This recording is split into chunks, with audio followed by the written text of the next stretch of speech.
En estos días se ha estado comentando mucho sobre el tema del fideicomiso y realmente ha arrojado más oscuridad que luces, más inquietudes que otra cosa, y nosotros hoy pretendemos aclarar algunos de esos puntos con el presidente de la Fundación Justicia y Transparencia, Trajano Vidal Potentini. Así es que bienvenido a nuestro espacio Su Mundo con el Pueblo, y qué bueno que está con nosotros.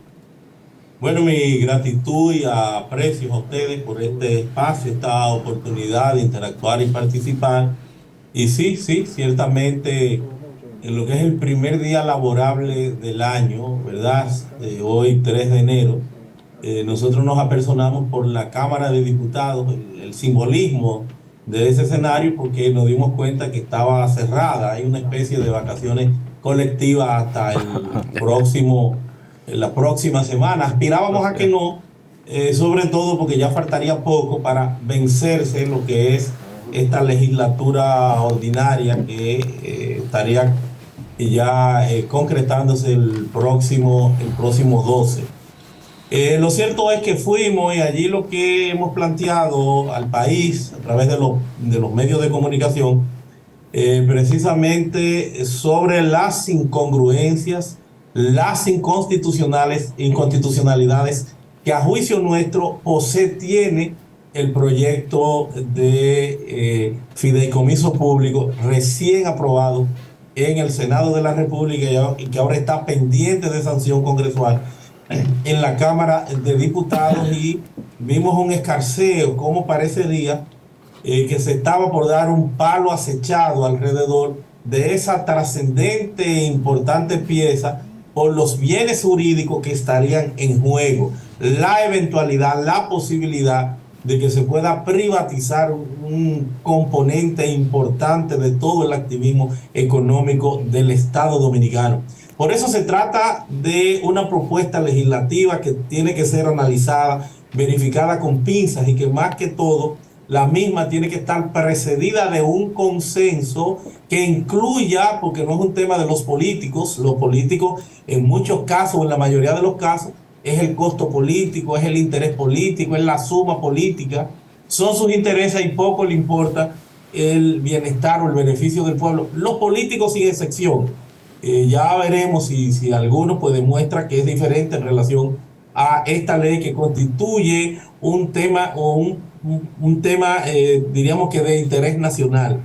Entonces, los políticos se ponen de acuerdo, y por eso nosotros entendemos que tiene que estar la sociedad en pleno ahí, a través también de un proceso de vistas públicas que traiga consigo lo que es una necesaria reingeniería alrededor de esa propuesta de ley, que debo decir es una necesidad, aun cuando yo no soy muy abanderado de esa mecánica, de esa posibilidad de gobernanza que hoy por hoy constituyen los denominados o llamados fideicomisos públicos, precisamente por lo que es la experiencia comparada en México, en otros tantos países donde lo están cerrando.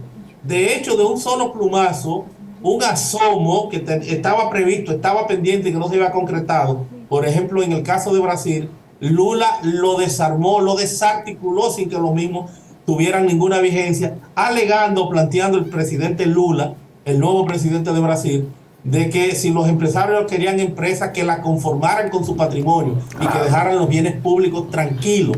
Es el planteamiento de Lula hoy, el día de hoy, para precisamente desarticular, no permitir que tuvieran vigencia unos 10 fideicomisos públicos. Pero lo cierto es que aquí, sin una ley, hemos venido ya trabajando con más de una veintena de fideicomisos, de fideicomisos públicos, con un vicio que viene desde la gestión pasada de gobierno, y vino fraguándose desde el fideicomiso con su naturaleza privada para el sector inmobiliario, y que posteriormente entonces se quiso entronizar, aun cuando no quiere cobijo legislativo, bajo lo que sería la denominación de fideicomisos públicos. Entonces se necesita una ley, pero esa ley tiene que responder a la esencia del derecho público, a la transparencia, que no es lo que está pasando en el caso concreto de esta propuesta, y que tiene que ser afinada, tiene que ser mejorada. Ciertamente tiene muchos componentes que se pudieran tildar o plantear como positivos, y que lo mismo pudieran en alguna forma llenar parte de las expectativas, pero hay otros que no, que tienen que ser discutidos y que tienen que ser corregidos. Doctor, esta discusión sobre la ley de fideicomiso ha llevado la pelota a la cancha de la oposición y se va a poner de manifiesto la buena fe y el compromiso de la oposición política con los intereses generales de la nación. Y me explico. El artículo 112 de la Constitución de la República establece que por ser una ley orgánica, esta ley de fideicomiso debe contar con el voto favorable de las 2/3 partes de la Cámara, de ambas cámaras. En este caso, todos sabemos que en la Cámara de Diputados el gobierno no tiene mayoría. Por consiguiente, Fuerza del Pueblo, PLD y algunos otros partidos tienen la llave para poder hacer pasar esta ley que naturalmente ponga el interés nacional por encima de la minoría, a menos de que el hombre del maletín no aparezca. ¿Cuál es su parecer al respecto, doctor? Mira, hay que corregir de que el Partido Revolucionario Moderno ciertamente tiene mayoría simple, ¿verdad? Mitad más uno. No así la mayoría calificada de 2/3 partes que precisa para la sanción congresual, para la aprobación de lo que son las denominadas o llamadas leyes orgánicas, que precisan precisamente, valga la redundancia, de un 66%. Entonces, ciertamente no conjugan esa mayoría de 66% y necesitan entonces de contar con el concurso de los partidos con representación congresual, fundamentalmente los partidos con la denominación de partidos mayoritarios, básicamente como lo serían el Partido de la Liberación Dominicana y el partido conocido como la Fuerza del Pueblo. Esos son los partidos que hegemónicamente tienen presencia en el Congreso.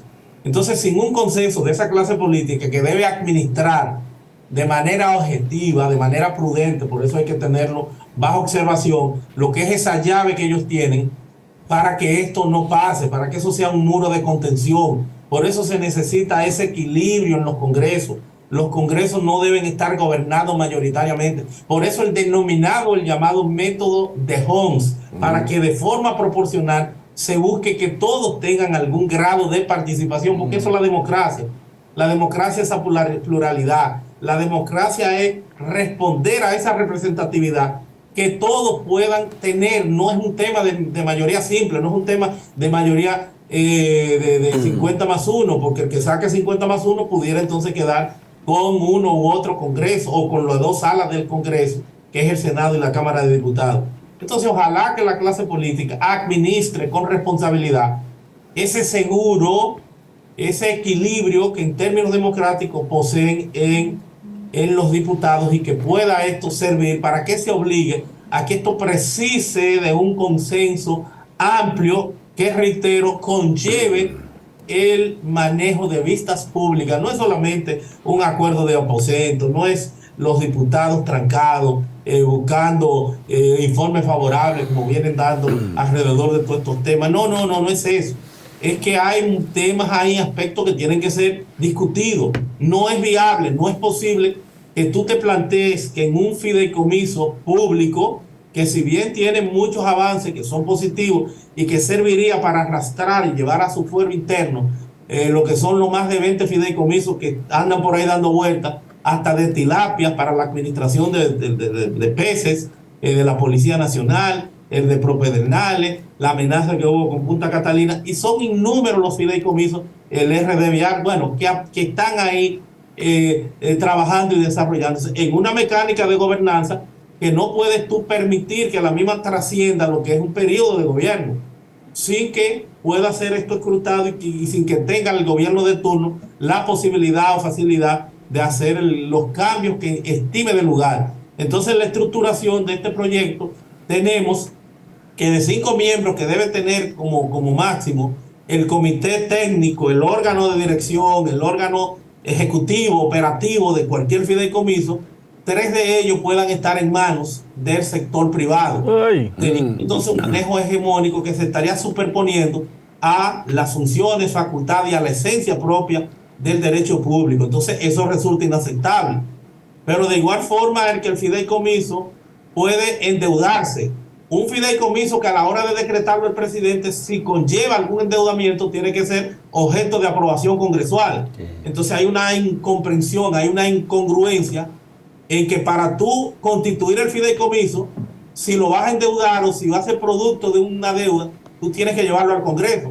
Pero resulta que si lo van a endeudar quienes están administrándolo una vez constituido, una especie de patente de corso, entonces eso sí pueden endeudarlo, incluso sin que esto sea perceptible, porque no se inscribe en deuda pública y con ello un trastorno, señores, a lo que es la economía, a lo que son los estándares internacionales, a lo que son estos parámetros, estos criterios que te usan para valorar o para medir cuál es la participación, cuál es el riesgo del país, que son hoy por hoy fundamentales para el manejo económico de las finanzas internacionales.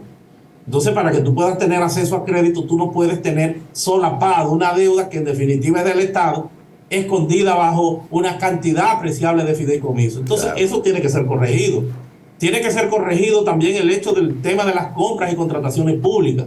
El artículo 13 dice que estará sujeta esta ley a los principios de las contrataciones públicas, pero eso es un manejo, eso es una burla. Tú no me puedes hablar de los principios, porque los principios deslindados, descontextualizados de la norma, de la ley como tal, no representan ni son nada. Los principios tienen que actuar sobre un marco normativo que si tú no lo estás acogiendo, que si tú dejas los principios sin garra, si tú lo dejas fuera, los principios se van a diluir en un esquema puramente interpretativo, subjetivo y discrecional. No puede ser de conformidad con los principios, tiene que ser de conformidad con la ley. Claro. Tú no puedes decir tampoco que le estaría asignando, porque viola el interlegislativo, viola la jerarquía normativa, que tú le estás asignando la facultad a un director de compras públicas para que al margen de su ley, que es la que sustantivamente le da su función y le apoya sus facultades, para que éste pueda a cada fideicomiso aprobarle un reglamento en particular para el manejo del sistema de sus contrataciones públicas. Doctor. Entonces eso tiene que ser corregido. Tú tienes también que el proyecto hace muti sobre ese particular, verificar cuál es la duración máxima de un fideicomiso. Claro. Porque eso está escondido. Y también el carácter irrevocable. Eso no es posible en el ámbito del derecho de la administración pública. Un presidente que llega tiene derecho a la hora de verificar el tema de la administración pública de ir al gobierno como lo han hecho los PRMistas, como lo han hecho los PLDistas y como puede hacerlo todo el mundo. Tú tienes que ir al gobierno a ocupar los puestos públicos con aquellos que en alguna forma se identifican con tu filosofía, con tu enfoque, con tu programa. Tú tienes ese derecho como gobernante. Entonces tú no me puedes trascender lo que es esa posibilidad con el carácter irrevocable que hoy por hoy en el ámbito del derecho privado tiene o maneja como instituto jurídico el fideicomiso, de que sea por 30 años y de que tenga un carácter irrevocable. ¿Por qué no se menciona nada de esto en la ley? Porque eso quieren diferirlo, eso quieren dejarlo para irlo a buscar al derecho común de lo que es ese entorno supletorio que eventualmente tendría la ley 189-11, en donde sí han logrado meter por vía reglamentaria el tiempo de 30 años y el carácter irrevocable. Entonces eso no puede estar solapado, eso no puede estar escondido en un tema tan serio como este. Estamos hablando de hipotecar el Estado, estamos hablando de invisibilizar lo que es el componente de la transparencia a través de algo tan trascendente como es, por ejemplo, la deuda pública. Estamos hablando de que la ley de acceso a la información pública lo que hace es que te dicen que aquellos aspectos que por efecto de los registros públicos tengan que figurar en función de leyes. O sea, eso es una barbaridad, eso es una manipulación. Porque si algo es fruto de un registro público, tú no tienes ni siquiera que ir a pedirlo por acceso a la información pública. Sí. Entonces te refieren a un artículo de la ley 189 que lo que habla es de los registros públicos relativos a la inscripción que tú tienes que hacer en la jurisdicción inmobiliaria. O sea, para una hipoteca, tú no necesitas para una hipoteca pedirlo por acceso a la información pública. Entonces eso es lo que te van a dar en un acceso a la información pública. ¿Cuál es la conquista del acceso a la información pública? Ninguno. Doctor, no me insertes, no me metas este contrato en esa ley ahí como que es una conquista y como que es parte del acceso a la información pública, que lo que esté en registro público tienen que darte. Y en un caso que dice que es discrecional del comité técnico, a la hora de administrar el saber o decidir si te va a dar o no una información. Y te plantea entonces como excepción un tema al revés, donde la ley 200-04 en el artículo 17 pues tiene cuáles son las excepciones. Entonces te plantea que sin perjuicio, lo que están planteando de manera principal, de que sin perjuicio de lo que disponga la ley, no puede ser es una excepción, no puede ser al revés en la redacción. Entonces a mí no se me puede estar haciendo un planteamiento de que todo está bien, tiene avance, es una necesidad. Yo creo que sí, plantea el que está sometida al fideicomitente adherente, por ejemplo, es de naturaleza de los entes públicos, eso es positivo, está sometido a Cámara de Cuentas, a Contraloría General de la República, pero los aspectos nodales, no. Entonces vamos a correr el riesgo de que caiga la administración del Estado en manos del sector privado, en modo alguno, además de que el Estado no puede rehuir su responsabilidad de administrar, el tema del manejo de la cosa pública. Una pregunta, doctor. Una pregunta. Lo que ha sido pues el análisis para que ustedes puedan, en esas 11 páginas que vamos a seguir ampliando, puedan hacer acopio de lo que sería entonces ya ese insumo, que es bueno tenerlo para que no se nos esté instrumentalizando la cabeza con posverdad. Ese no es el caso, esto no puede ser así. Eso tenemos que defenderlo. Así es, doctor. Mire, doctor, sabemos, y el pueblo ya lo sabe, porque el pueblo no es tonto. Usted está en su mundo con el pueblo, y es bueno que el pueblo sepa que este palo acechado que quiere dar una oligarquía empresarial que siempre se ha beneficiado, coludida con un gobierno que se le llama sangre azul y que se le ha denominado que es una popicracia. El gobierno de los popis son los que están gobernando aquí. ¿Cómo el pueblo debe saber, y las instituciones, la sociedad civil, que debe conocer sobre este tema para que se puedan involucrar en un caso hipotético que esa cúpula coludida con el gobierno puedan dar este palo acechado, que la gente pueda entender en ese lenguaje, para que en un momento dado, si tenemos que sumarnos a una lucha frente al palo acechado que pretende dar la popicracia al pueblo dominicano? Mira, yo creo que hay que agradecer que fue uno de los primeros en reaccionar, al senador Dionis Sánchez de la Fuerza del Pueblo, y estimo que también el senador Iván Lorenzo del Partido de la Liberación Dominicana, que en ese escarceo, en esa lucha primaria que libraron en el Congreso a partir de los cambios que empezaron a generar, como forma de darle más, de ir acotejando más, de ir haciendo un traje más a la medida de los políticos en connivencia con los empresarios, yo creo que dieron esa voz de alarma, y es lo que hace que uno despierte y que tome conocimiento. Apenas ayer fue que conseguí la última versión aprobada, porque ni siquiera la había tenido en mis manos. Tuve que hurgar mucho, tuve que pedir muchos favores para tener esta propuesta, y entonces fajarme a leerla y prácticamente amanecer entonces ya haciendo el levantamiento de rigor del lugar para producir lo que sería pues esta propuesta, este análisis que hoy por hoy estamos socializando, con el objetivo de que estemos armados hasta los dientes en relación a las confusiones, a las desinformaciones que se quieren vertir alrededor de este tema. Vamos a ver cómo sacamos una ley, pero vamos a ver una ley que responda a esa realidad. Exacto. En ningún caso pueden ser menos de 3 en un comité técnico lo que tienen que ver con el Estado. En ningún caso puede llegar hasta 30 años, en ningún caso puede ser irrevocable. Doctor Vidal. Son puntos que tienen que ser considerados. En ningún caso que suponga el manejo de bienes públicos o servicios públicos puede darse un fideicomiso. Entonces vamos también a limitar, vamos a ver cuál es la condición. Yo estoy planteando que al que vaya a suponer un manejo superior a los 100 millones de pesos, que no sea de la discrecionalidad de un decreto del presidente. Doctor, una pregunta. Usted ya lo anunció en su interesantísima intervención en este espacio, y es que se anda buscando privatizar lo público. Gente que no han puesto un peso se van a ir con el santo y la limosna, como dice el refrán. Entonces, ¿dónde quedaría la parte social del Estado si son los entes privados que van a administrar lo público? Porque lo que ellos buscan es tener rentabilidad a todo costo. Entonces, ¿dónde quedaría esa parte social de repartición de la riqueza que todo Estado debe propender en una sociedad organizada. Regulador. Máxime que todavía no hemos comprendido que en términos filosóficos la ley de leyes, la Carta Magna, el sustento, la base de la Constitución del 2010 es la adopción del Estado social y democrático de derecho.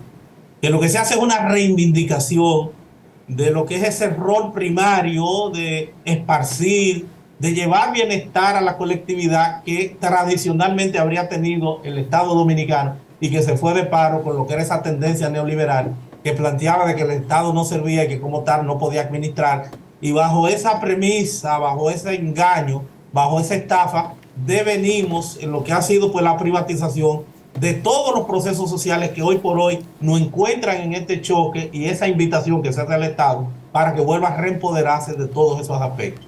Le digo esto porque ese neoliberalismo, como el Estado no servía, trajo consigo la estafa del siglo que hoy por hoy se llama el sistema de seguridad social, en donde ya no hay pacientes, ya lo que hay son clientes, ya lo que son usuarios de la seguridad social. Atención, país. Ya la medicina ha devenido en un gran negocio donde te cortan una pierna, donde te hacen cualquier operación por cobrarle a la seguridad social. Ya los médicos hoy son los grandes empresarios, ya cualquier médico es multimillonario, ya el juramento hipocrático, eso acabó. ¿Y qué decir, señores, de la ARS, que tienen todos los miles y miles y miles de millones de pesos del mundo? Los bancos que se han hecho dueños, amos y señores, mayoritariamente de todos esos procesos. Ya hoy tú no oyes que ningún banco tenga como quebrar, que tienen dineros y dinero. En esto que reitero, es una estafa del siglo. Entonces los políticos tienen que asimilar que están llamados a jugar su rol, que ese componente, ese principio social del Estado social y democrático de derecho, en el listado de derechos fundamentales, hoy por hoy lo que le está planteando, le está invitando a que no permitan eso que se estaría planteando con este esquema fiduciario, con este esquema de naturaleza privada, con esta privatización en el fondo de lo que es el manejo de la cosa pública. El Estado está obligado, señores, a ser eficiente, a ser efectivo. Por eso el que tiene la prestación de cumplir con el tema de la educación, y por eso hay un 4%, es el Estado, pese a que es un derecho social.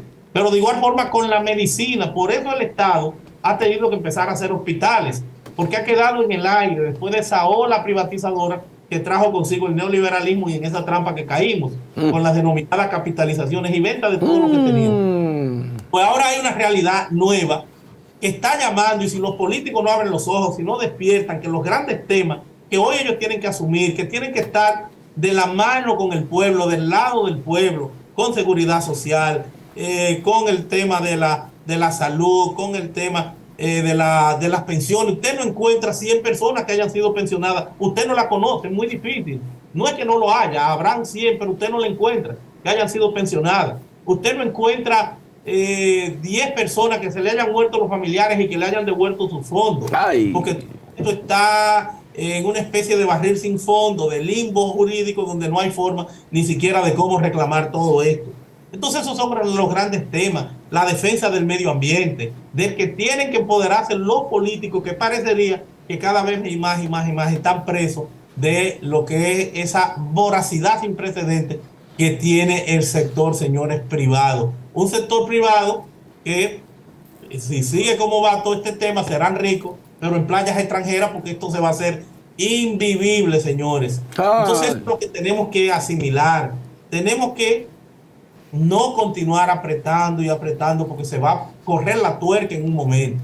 Entonces vamos a darle transparencia a esto. Ya estamos metidos en el lío de que empezamos a hacer un sinnúmero de fideicomisos que necesitan hoy un cobijo legal, pero vamos a hacerlo de forma sincera en función de lo que es el derecho, el derecho público. Usted va a estar ahí 4 años, usted le queda 1 año y tanto, y 4 más si el pueblo lo reelige. Dios nos libre. No vamos a ser eternos, ni Abinader, ni Leonel, ni nadie. Entonces, tenga esa garantía institucional, deje esa garantía institucional para que usted ni nadie tenga esa tentación de tener que llevarse de la presión de ese sector voraz que hoy por hoy pues lo es el que solamente suma, lo es el empresario que lo que como filosofía, como forma de vida es precisamente ganar en lo que piensa, porque esa es la esencia del componente empresarial. Todo eso hay que comprenderlo. Entonces tú tienes que buscar ese equilibrio entre ese aspecto político y lo que es esa necesaria prestación social, esa convivencia pacífica, esa gobernanza democrática. Por eso el componente, el tema social siempre tiene que tener preponderancia en este escenario. Ojalá que los empresarios y políticos comprendan esto.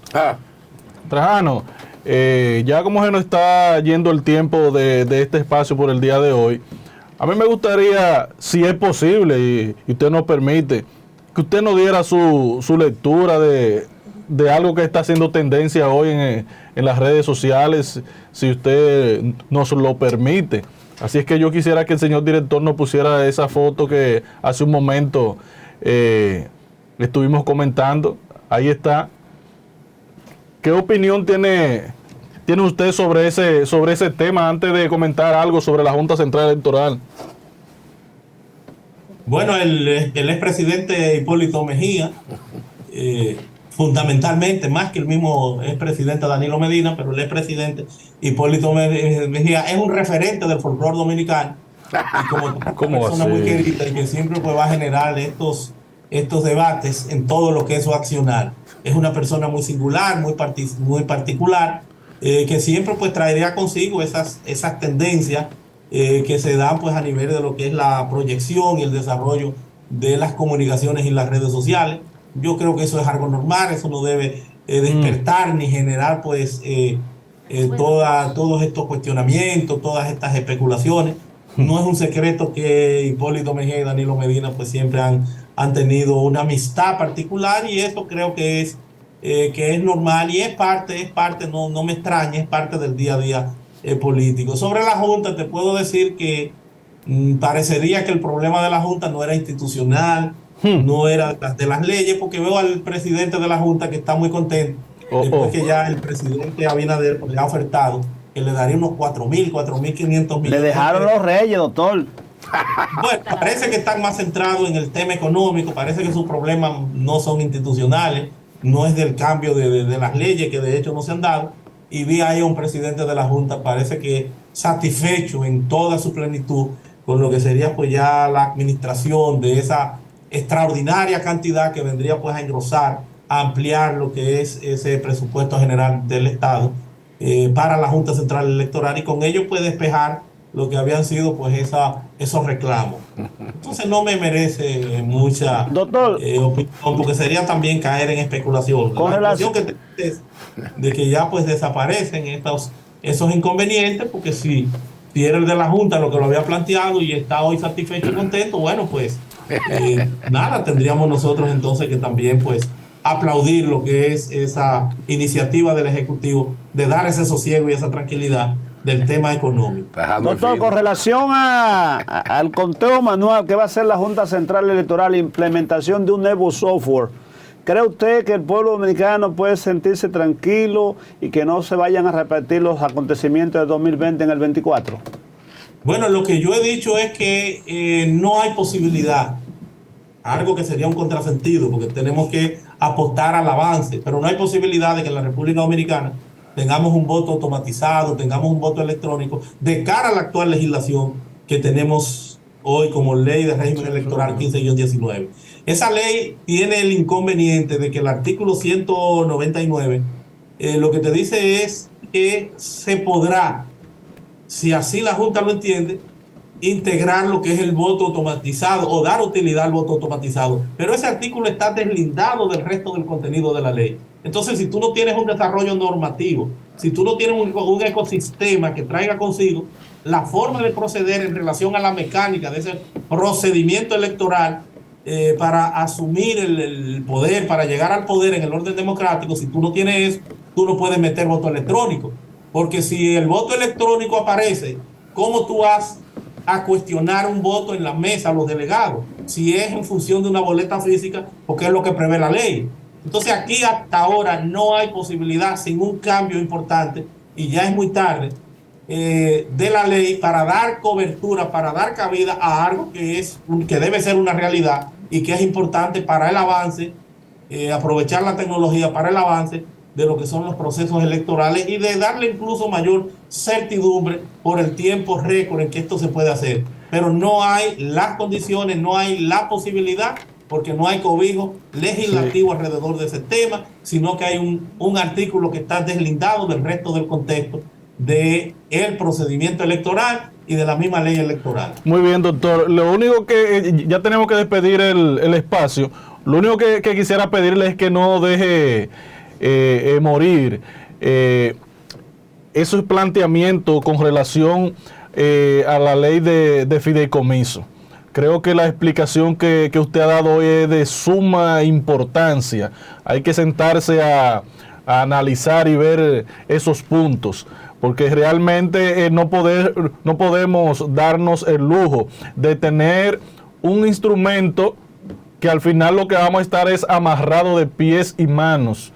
O sea, no vamos a poder actuar. Y yo creo que es importante los puntos, o son importantes los puntos que usted ha planteado, señor Marín. Bueno, pero lo que hay que decirles a ustedes es que estamos solos en este proceso y que como tal nosotros lo que estamos sirviendo el insumo para que se sumen y para que todo el mundo tenga los argumentos. Por eso es que hemos hecho el estudio, el análisis, porque no podemos solos con todo este proceso de discusión y de seguimiento. Por eso hicimos este esfuerzo de hacer un análisis, de hacer un levantamiento pormenorizado de todos estos aspectos que vamos a seguir ampliando. Gracias. Para que los diputados, los senadores, todo el mundo esté armado con lo que es la realidad de ese proceso y cuáles deben ser los planteamientos y cómo vamos que le conviene al propio gobierno, a los promotores de la ley, y cómo vamos a orquestar, cómo vamos a estructurar todo esto para la posteridad. Esa es la idea que nosotros tenemos. Gracias. Pedimos la ayuda de que ustedes se puedan empoderar de estas 11 páginas, que puedan ampliar, que puedan estudiar y que puedan entonces, como voces autorizadas del día a día del ámbito comunicacional, que puedan pues lograr que esto pues llegue y se entronice en cada uno de los dominicanos en ese reclamo de un derecho que es de nosotros y que tenemos que exigirlo, porque como decía Juan Bosch, los derechos son como una tubería, si no se usan, se tapan. Gracias, doctor Trajano Vidal, por esta gran participación a favor del pueblo. Y usted ha estado en su mundo con el pueblo, que siempre tendrá las puertas abiertas. Gracias, amigos, por estar con nosotros desde la República Dominicana para todo el mundo, desde el canal, desde el multimedio más importante y más moderno de la República Dominicana, que es Multimedio Su Mundo con el pueblo. Así termina, y mañana lo esperamos por este mismo horario de 5 a 7 de la noche. Gracias y hasta mañana.